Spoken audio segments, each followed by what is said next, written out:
जिला अध्यक्ष मोहनलाल जी से कहा कि मुझे आपसे कुछ बातें करनी है अपने पद को लेकर। तो मोहनलाल जी ने कहा कि ठीक है, आइए बैठते हैं, बात करते हैं। इन्होंने मुझे बुलाया, मैं गई भी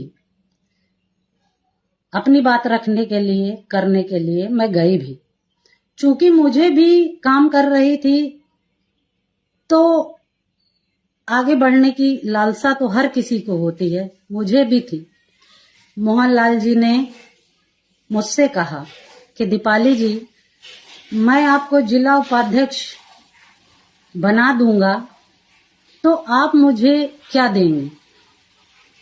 मैंने कहा, भाई साहब, मेरे पास देने के लिए कुछ नहीं है, क्योंकि अभी अभी मेरा घर मकान बिक चुका है, आपको पता है। मेरे पति का भी काम धाम बंद सा चल रहा है, आपको पता है। मैं आर्थिक रूप से इतनी कमजोर हूं कि मैं आपको कुछ दे नहीं सकती। मोहनलाल जी ने कहा, अरे दीपाली जी, आपके पास देने को बहुत कुछ है। मैंने कहा, भाई साहब, मैं समझी नहीं, कहना क्या आप चाहते हैं? इन्होंने कहा, आप समझदार हैं, आपको मुझे बताने की आवश्यकता नहीं है, आप इशारों को समझिए। मैंने कहा, भाई साहब, मैं ना तो इशारों में बात करती हूँ, ना मुझे समझ में आता है ये सब। आप खुलकर बताइए, यदि करने योग्य होगा तो मैं जरूर करूंगा।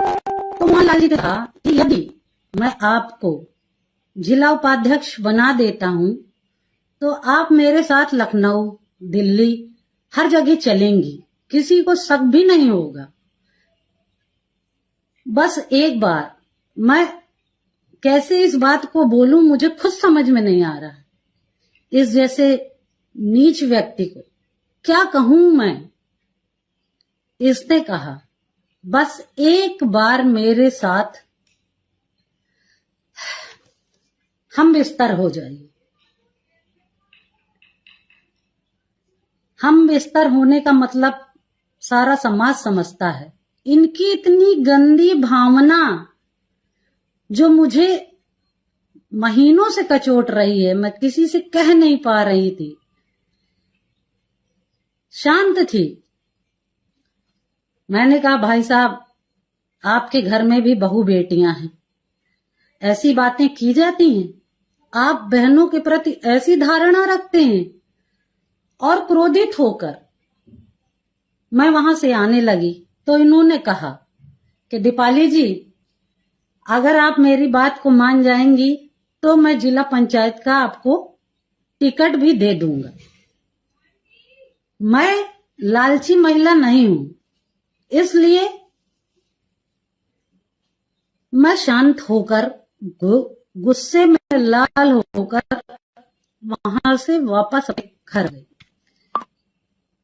इतना सब कुछ इनने कहा, उसके बाद भी मैं निरंतर प्रयास करती रही कि जहां मैंने 10 साल दिए, उस 10 साल को मैं व्यर्थ ना गंवाऊं, काम करती रहूं। कुत्ते तो भौंकते ही रहते हैं,